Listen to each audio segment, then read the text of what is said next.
10 starting spots, or are you happy with how qualifying played out for you? Yeah, I mean, it's sometimes difficult to tell kind of where you're at with the two different groups, and kind of knowing that I felt like track was going to pick up. Thought we had a pretty good lap, and trying to work on it for tomorrow. Are you guys more confident this week with the issues you had last week with the batteries and all that? I think we're more prepared to handle them. I can't say, right now it wasn't a battery issue, just alternator not charging the batteries. So being able to identify what those are, no part changes or anything that would make us feel like there would be a reason why we would have that. So definitely something you got to look at, and important moving forward. Didn't get to talk to you last week, so can you talk about the incident with 35 and kind of what happened there?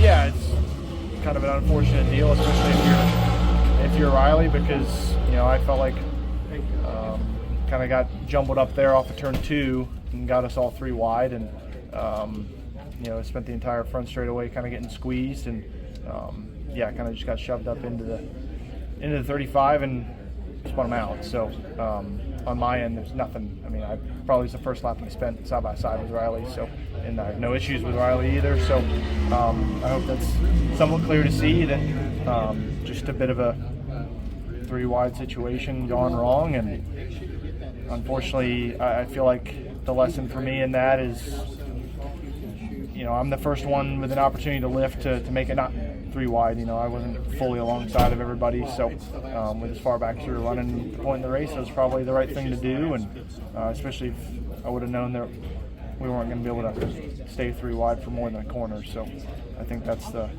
kind of major takeaways from me, and obviously that contact affected Riley's race and his finish. Did you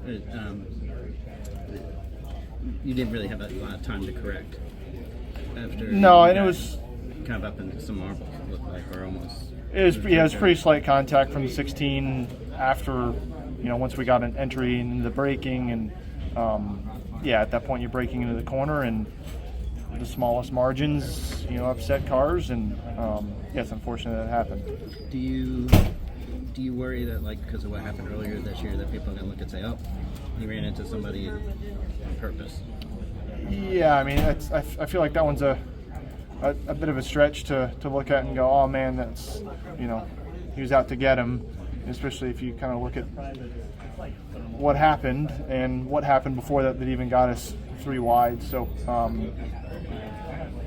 other people's opinions are things that I cannot control, but past that, look, I think the only thing I can control is my relationship with Riley, and I feel like from ARCA Trucks Xfinity Cup, like, he and I have always been pretty good, and I sent him a text right after the race and thought that I had some ownership in that, and it's kind of about all I can do to move forward. It doesn't help his finish, and at the end of the day, my race didn't even matter because I wasn't even going to finish anyway. So it's just kind of an annoying thing to happen on a day that was already, definitely challenging for us. What's it like when you hear, all right, we don't have any batteries left come in the garage? Or I know you're a few laps down, so you probably I don't know whether you cared a whole lot or not, but it's such a weird thing. I don't know that we've ever heard it before. No, it's a new one for us, and having to manage that with 2 cars, not just us, but the 21 as well. So definitely frustrating, and something that's been dealt with internally this week as far as how to be more prepared, even though that probably has never happened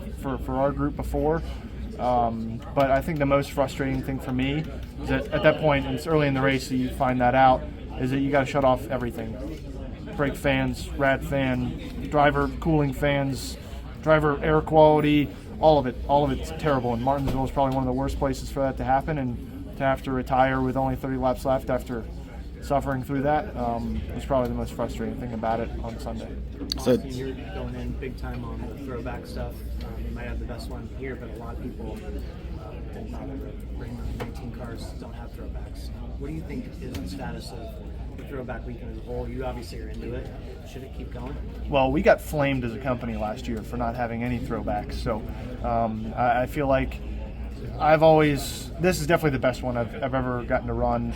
I think it's really cool, really well done, but also being able to, they'll let us take the Monte Carlo to the shop and kind of compare, and that grew a great crowd. And just inside the building, and it's been a lot of fun. Like even some of my guys have shaved mustaches into their beards and gone full in, and there's not a more recognizable name than Earnhardt in the sport. So for us, it was a lot of fun. But as far as like the rest of the field, you know, I think I'm a bigger fan of quality over quantity.